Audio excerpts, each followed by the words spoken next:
tipo reacción, yo recuerdo que Julián me hizo un comentario y, por ejemplo, me decía, ¿será que aquí podemos utilizar condiciones TPN? Sí, es posible. Es posible aplicar condiciones TPN, pero para este problema no. Entonces, veamos el problema. Abordemos el problema. Dice así. La caliza reacciona con ácido clorhídrico para producir cloruro de calcio acuoso, gas dióxido de carbono y, por supuesto, agua. Y la reacción es esa. Y luego nos pregunta, ¿cuántos litros de dióxido de carbono se producen a 752 milímetros de mercurio y 24 grados Celsius a partir de una muestra de 25 gramos de caliza? Disculpen un segundo.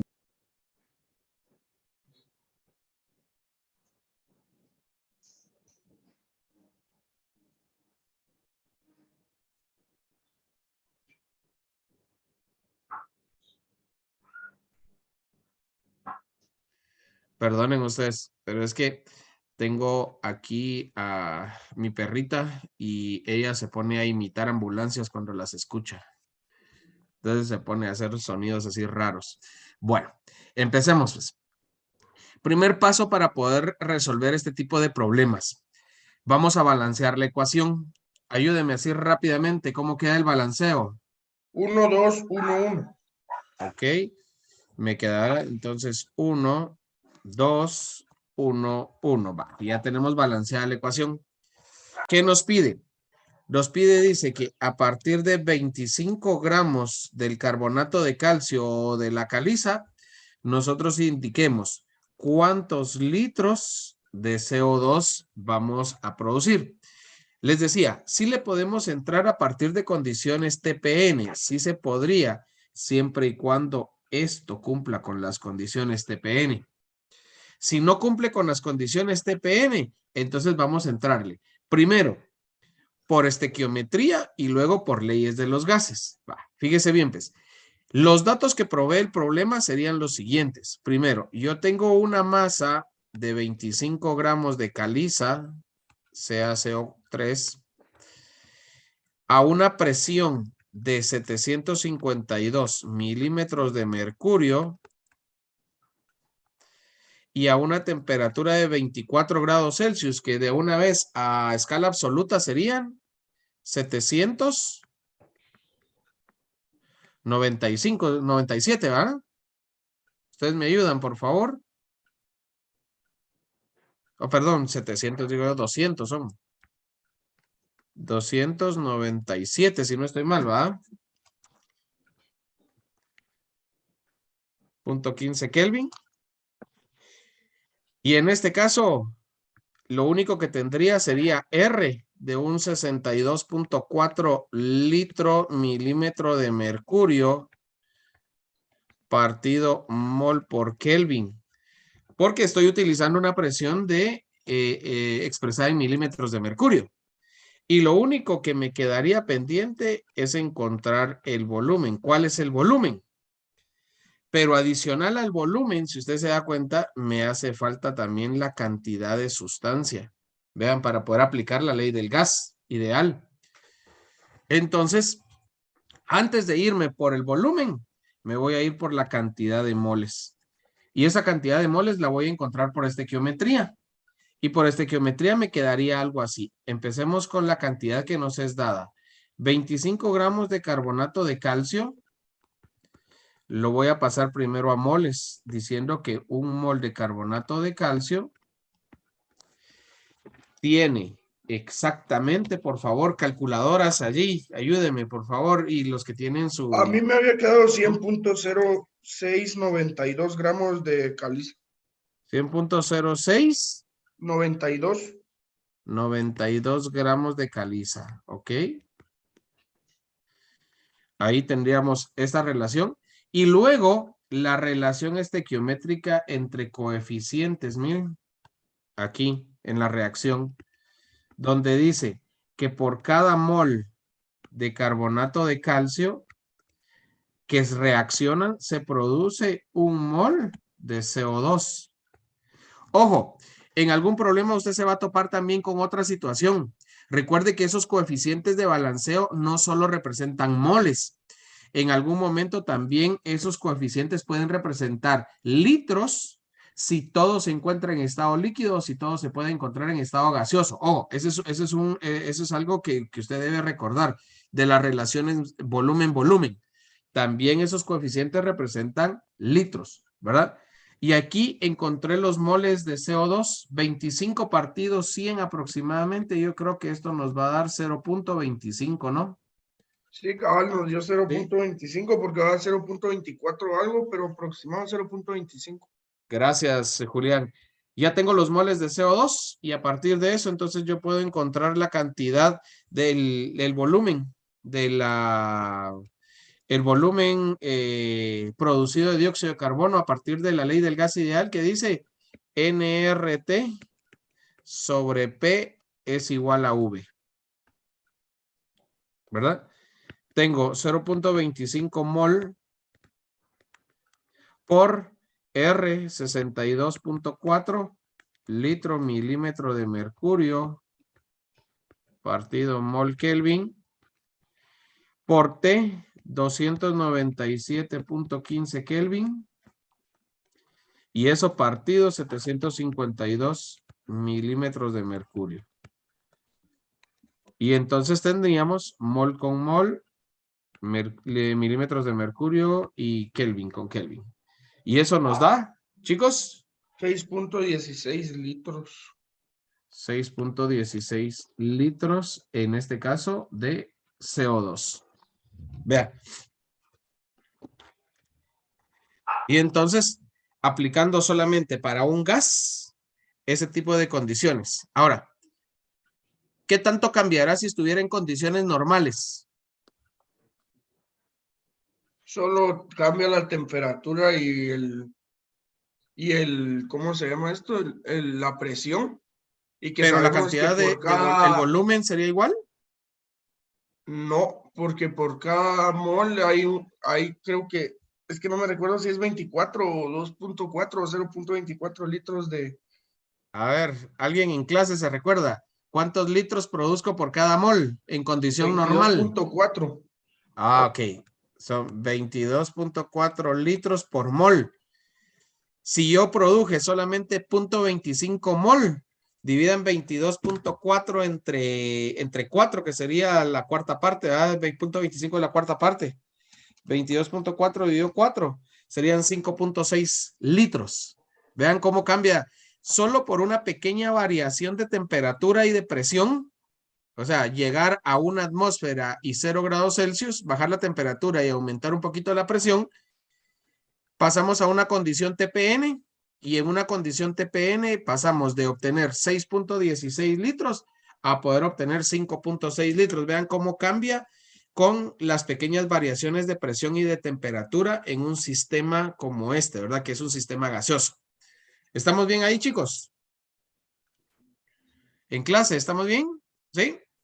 Ok, perfecto. ¿En casa estamos bien, patojos? ¿Sí? Ok. Bueno, veamos el siguiente. Vea este es para ustedes. Filas.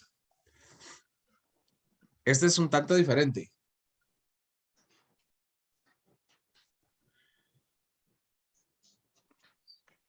Y entre más rápido, mejor.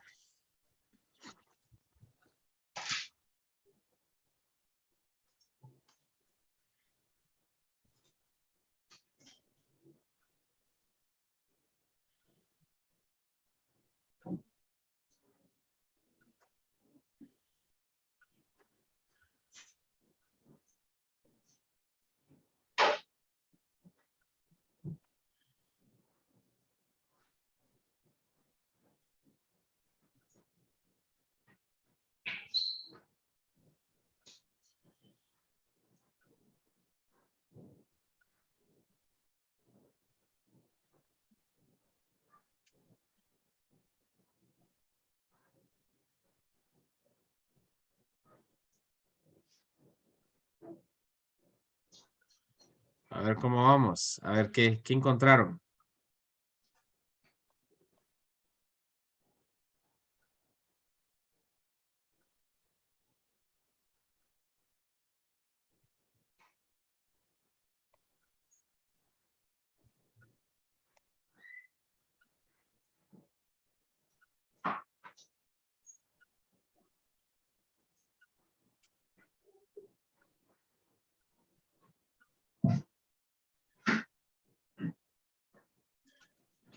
A ver, ¿qué encontraron? Fíjese bien, pues. Primero balanceé, pero es que ya estoy un poco trabado cuando dice que 12.8 reaccionan con los 30 gramos. Ok, perfecto. Muy bien, muy bien. Ahí estamos. Primero balanceamos. A ver, pues. Tenemos 3, ¿sí? O, a ver, ¿cuál sería Me el quedó balanceo? 2, 6, 2, 3. Ah, ok. 2, 6, 2, 3. Así va. Ajá. A los demás les quedó igual. Ok, perfecto. Bueno, fíjese bien, pues, este problema es diferente al anterior. ¿Por qué? Como lo dijo Julián, ahora tenemos 12.8 gramos de aluminio. Aquí. Y tenemos 30 gramos de ácido clorhídrico. El anterior solamente tenía una cantidad de reactivo. Observe usted. Tenemos dos reactivos, carbonato de calcio y ácido clorhídrico, y solo teníamos una cantidad de reactivo. Como solo tenemos una cantidad de reactivo, automáticamente ese se convierte en su reactivo limitante. En cambio, en el caso este, donde tenemos aluminio y ácido clorhídrico, y ambos son reactivos y tenemos cantidades de ambas, lo primero que tengo que hacer es identificar quién es mi reactivo limitante. Porque mi reactivo limitante, recuerde, es el que va a definir hasta dónde llega mi reacción. Por lo tanto, yo voy a definir quién es mi reactivo limitante, pero lo voy a hacer en función del hidrógeno. Porque me están pidiendo cuántos litros de hidrógeno voy a obtener. Entonces voy a hacerlo en función de él. Y lo voy a hacer por estequiometría. Dice así, 12.8 gramos de aluminio por un mol de aluminio tiene exactamente 26.9815, dice mi tabla periódica, ¿sí? Gramos de aluminio, ahí miren, eliminamos los gramos, y ahora hago mi relación estequiométrica y digo que por cada 2 moles de aluminio, miren, por cada 2 moles de aluminio que reaccionan se producen 3 moles de hidrógeno gaseoso. Elimino los moles de aluminio, ya tengo los moles de hidrógeno. Vamos a ver cuántos voy a producir primero. Lo voy a hacer igual con los 30 gramos de ácido clorhídrico HCl, diciendo que un mol de HCl tiene, a ver, ves, 35.453 del cloro más 1.0079 del hidrógeno, serían 36.4609 gramos de HCl. ¿Bien? Gramos con gramos. Ahora la relación estequiométrica es diferente porque dice que por cada 6 moles de HCl se producen 3 moles de H2. Mire. Ok. Veamos el cálculo. ¿Cuánto nos da en cada caso?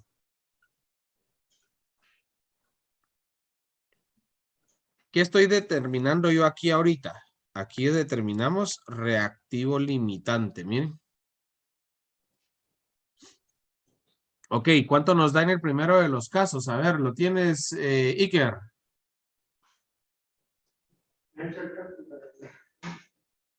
A ver, en el segundo, ¿lo tienes, Isa? Ok.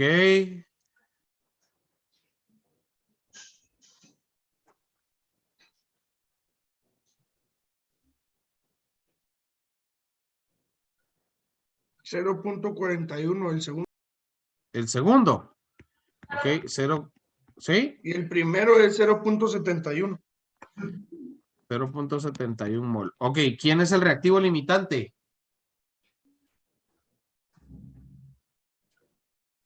El HCl. El HCl, correcto. Este HCl, este es mi reactivo limitante. Ahora pregunto, ¿cuántos moles de H2 se forman?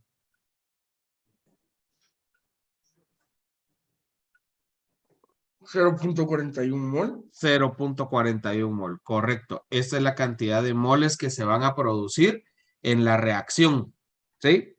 A partir de ahí, entonces yo ya puedo venir y calcular el volumen, porque nuevamente, recuerde, volumen es N, que son los 0.41 moles,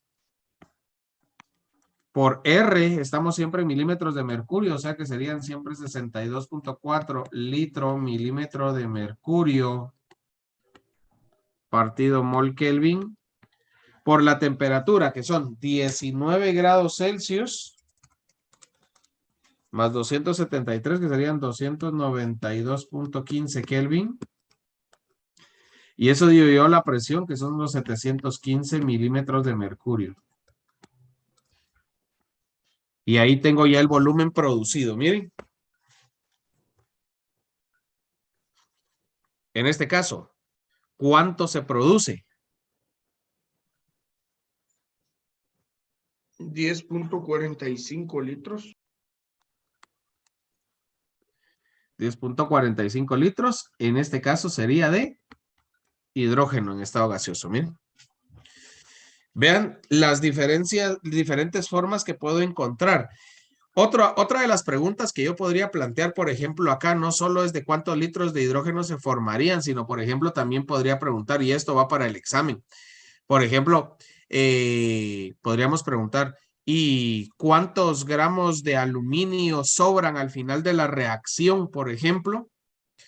Podríamos preguntar incluso, sin irnos a leyes de los gases, sino quedarnos en estequiometría y preguntar también cuántos gramos de cloruro de aluminio se van a formar a partir de la reacción de los 30 gramos de ácido clorhídrico. O sea, podríamos hacer un montón de preguntas y todo relacionarlo a la misma reacción química, ¿verdad? Pero esto, como les digo, es una mezcla entre estequiometría y un poco de leyes de los gases, ¿ok? Bueno, hasta aquí llegamos con la ley del gas ideal. Fíjense bien, vean todos los ejemplos que tuvimos el día de hoy en este caso particular. Tenemos 5 ejemplos y nos planteamos incluso uno más hace un rato con un caso de una condición TPN. Va, pero esto es cuando solamente existe un gas. ¿Qué sucede cuando hay más de un gas? Me dicen si ya puedo cambiar la diapositiva, chicos, allá en clase. ¿Sí? Ok, perfecto. Entonces, ¿qué sucede cuando nosotros tenemos entonces una mezcla de gases? Por ejemplo, yo les decía ayer a sus compañeros de la otra sección, imagine usted la situación, el aire. A ver, Nicole Hasse, ayúdame. ¿De qué está compuesto el aire que te rodea?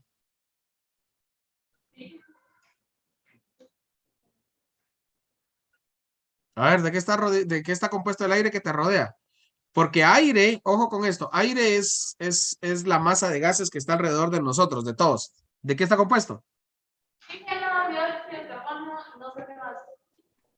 Perdón, no te alcancé a escuchar. Si te acercas un cachitito, disculpa. Oxígeno y dióxido de carbono y no sé qué otra cosa. Ok, muy bien, va. Está compuesto por oxígeno, dióxido de carbono, ok, pero realmente tiene una composición un tanto más diferente. Fíjense bien, pues. Solo el aire que nos está rodeando tiene aproximadamente 78% de nitrógeno. Ahí está, alguien me está contestando ahí, ¿ok?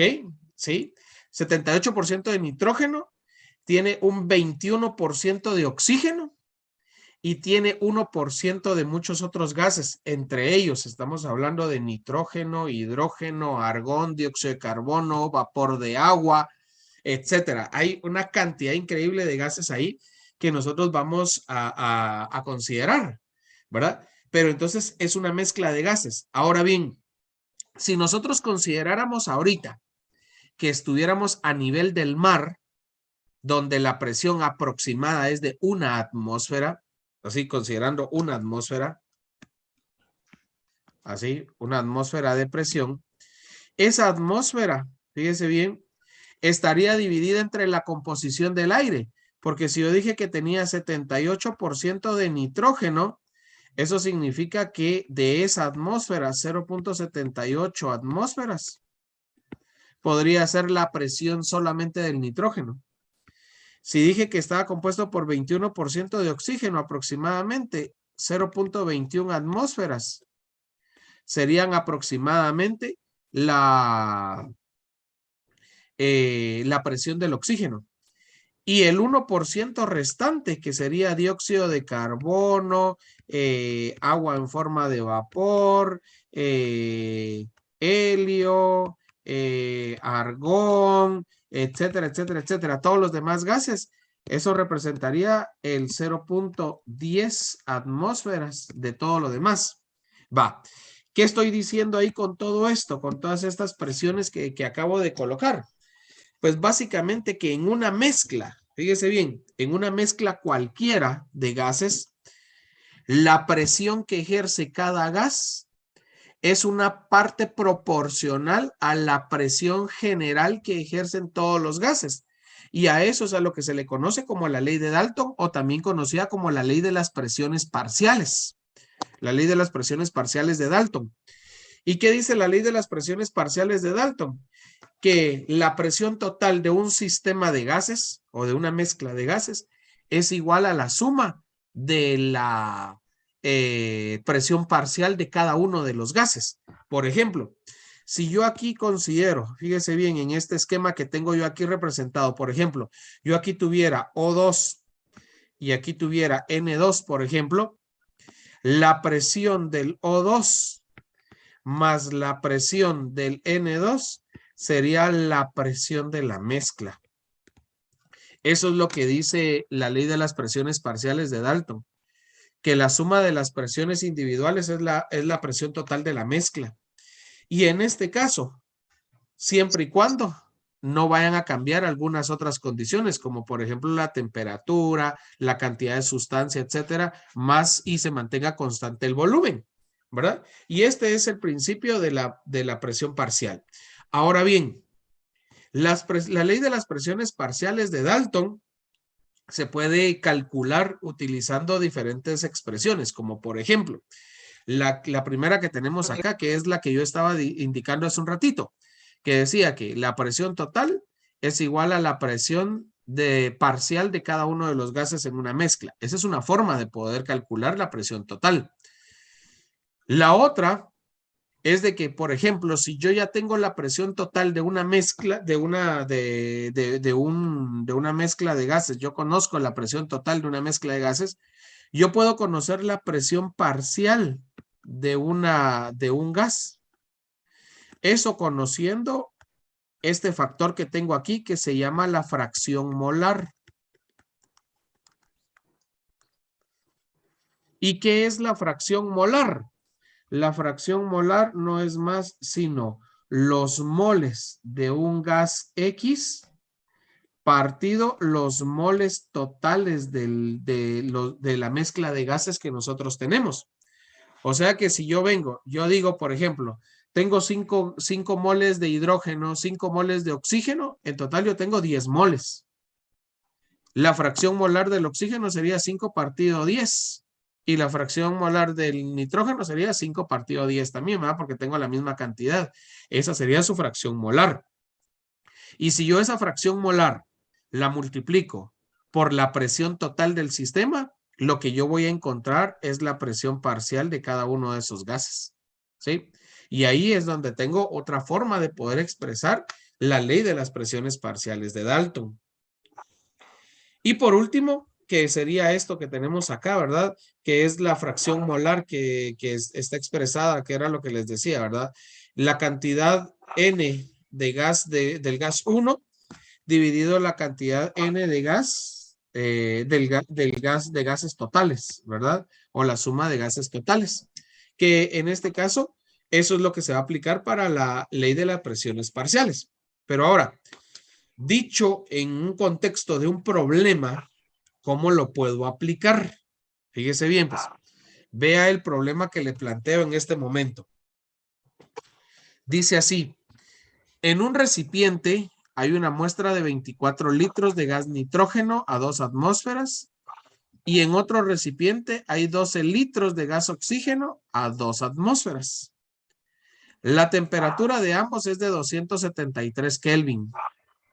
Si se mezclan ambos gases en un recipiente de 10 litros, ¿cuál es la presión parcial del oxígeno y el nitrógeno en la mezcla resultante? Y luego, ¿cuál es la presión total? Vean lo que estamos diciendo, pues. Tenemos un recipiente aquí. Este recipiente tiene 24 litros de volumen, ¿sí? Y está a 2 atmósferas de presión. Ahí tiene el primero. Este es nitrógeno, N2. Luego yo tengo otro recipiente. También está a 2 atmósferas de presión, miren. Solo que en este caso, este es oxígeno. Y este es de 12 litros. Ahí está, ahí tengo mis dos recipientes. Pero lo que voy a hacer es que estos dos recipientes, esto lo voy a pasar a un recipiente más pequeño. Este recipiente solamente va a tener 10 litros. Y aquí voy a combinar al nitrógeno con el oxígeno. Y necesito saber, fíjese bien, cuál es la presión de cada uno de los gases, pero también necesito saber cuál es la presión total a la cual está la mezcla. Eso es lo que me pide el problema. Fíjese bien. Si yo solamente sumara y colocara, tomando en consideración solo los datos, pues yo tendría que colocar todo para que siguiera exactamente igual en un recipiente de 36 litros. Pero no lo estoy colocando en uno de 36, lo estoy colocando en uno de 10 litros. Va.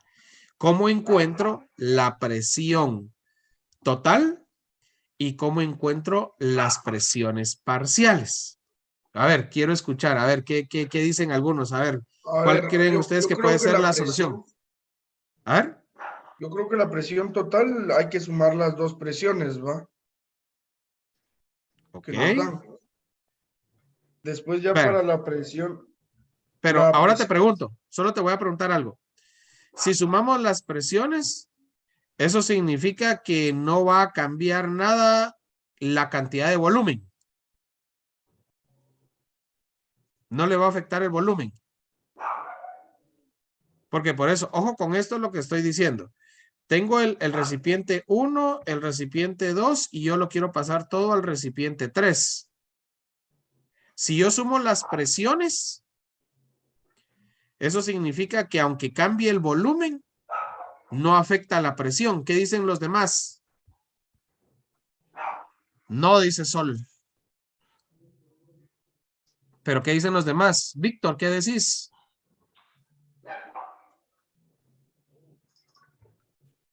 Te escucho. Manuel, ¿qué decís? No, Carlos. ¿Qué va a pasar? A ver, por eso les pregunto, porque ese es el caso particular ahorita. O sea, la presión, como se están sumando las dos presiones, va a aumentar, pero lo que va a pasar ahí con el volumen es que el volumen, lo único que va a caber en ese recipiente van a ser 10 litros. Entonces, con el resto se va a tumbar o... Ok, ojo con esto, ojo con esto. Presten atención a lo que está diciendo Julián. Recuerde que un gas, una característica de un gas es que ocupa el espacio que tiene disponible. O sea, yo puedo tener un gas en un recipiente de 24 litros, una X cantidad de gas, y esa misma X cantidad de gas yo la puedo colocar en un recipiente de 5 litros. Y lo que va a suceder con el gas es de que si tiene más espacio va a ocupar los 24 litros. Si tiene 5 litros, va a ocupar 5 litros. O sea, en un gas, el volumen es una situación bastante manejable porque dependemos del espacio disponible. Ojo con eso. Entonces, ¿qué va a suceder? A ver. Bueno, el timbre está a punto de sonar allá en el colegio, ¿verdad? Nos quedan segundos. Les dejo que piensen este problema y lo resolvemos el día de mañana, ¿sí? Y seguimos con la hoja de trabajo el día de mañana, ¿ok? Piénselo, vea cómo está planteado y lo revisamos el día de mañana, ¿ok? Muchas gracias, profe Eric, por su apoyo y pues yo creo que ya va a ser el último periodo. Gracias, muy amable. Gracias igualmente. Chao chicos en casa y en clase. Nos vemos, feliz día. Adiós.